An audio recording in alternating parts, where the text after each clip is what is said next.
बिस्मिल्लाहिर्रहमानिर्रहीम। भारतीय संस्कृति में मनुस्मृति में एक श्लोक लिखा हुआ है, यत्र नारेस्तु पूज्यन्ते रमन्ते तत्र देवता, यत्रे तास्तु न पूज्यन्ते सर्वास्त्र फला क्रिया। जहाँ पर स्त्रियों की पूजा होती है यानी सम्मान होता है, वहाँ देवता निवास करते हैं। जहाँ पर ऐसा नहीं होता है वहाँ पर सभी कार्य निष्फल होते हैं। हमारा देश भारत एक अलौकिक संस्कृति वाला देश है जो नारियों के सम्मान के लिए जाना जाता है। सदैव से हमारे देश में नारियों का सभी क्षेत्रों में बड़ा योगदान रहा है। वीरांगना लक्ष्मीबाई हों या बेगम हजरत महल हों, अहल्याबाई हों या चांद बीबी हों, इन लोगों ने सामाजिक स्तर पर जो कार्य किए हैं वो बड़े अतुलनीय हैं।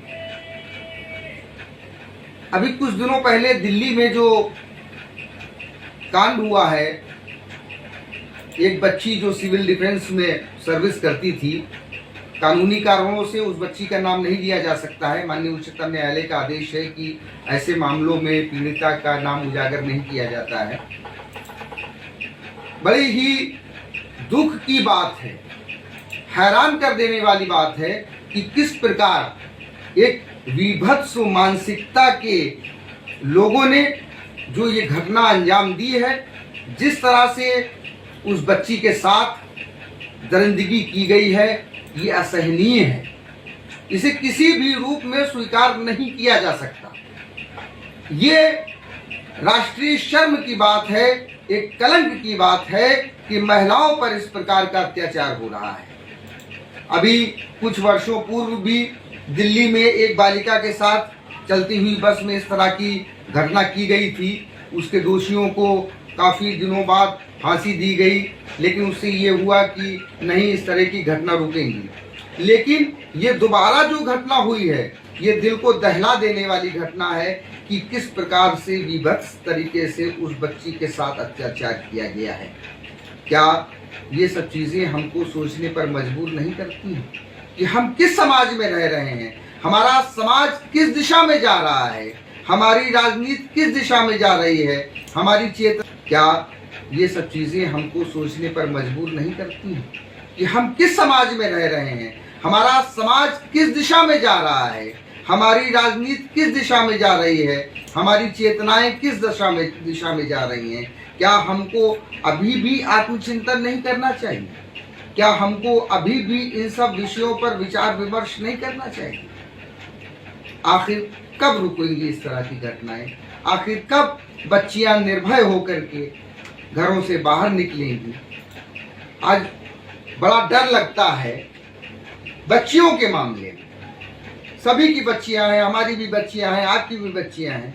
क्या डर नहीं लगता है? ऐसी घटनाओं को देख करके डर लगता है, पता नहीं कौन सा दरिंदा किस भेष में बैठा हो और हमारी बच्चियों के साथ कुछ अनर्थ हो जाए। मेरी समाज के सभी वर्गों के लोगों से निवेदन है कि इस विषय में जाति, धर्म, भाषा, पंथ, मजहब, मत, समुदाय से ऊपर उठ करके नारी के हित में बात करें कि जो हमारी संस्कृति है, हमारी संस्कृति में नारी को कितना सर्वोच्च स्थान दिया गया है, उसके बाद इस तरह की अगर घटनाएं होती हैं तो हमारे लिए बहुत शर्म की बात है।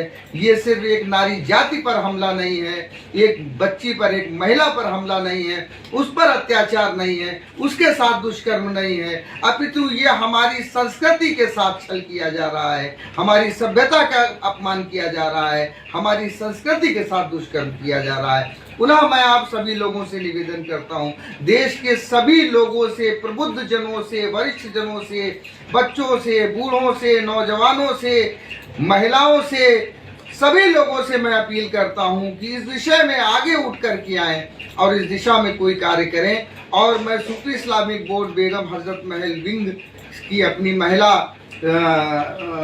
बहनों से, अपनी बेटियों से ये आह्वान करता हूँ कि वो भी इस दिशा में कार्य करें और जैसा कि जो आदेश माननीय राष्ट्रीय अध्यक्ष महोदय के द्वारा दिया गया है, जिसकी परिणति करने के लिए माननीय राष्ट्रीय महासचिव शाह सैयद हसनैन बकाई जी ने हम लोगों को आदेशित किया है। इस दिशा में सारे जिलाध्यक्ष जो सूफी इस्लामिक बोर्ड के हैं, भारत में जितने भी हमारे 200 से अधिक जिलाध्यक्ष हैं, उनसे निवेदन है कि वो लोग अपने अपने ज़िलों में जिलाधिकारियों को ज्ञापन दें और महिला अधिकारों, महिला सुरक्षा के विषय में अपनी बात को प्रशासन और शासन तक पहुंचाएं। धन्यवाद।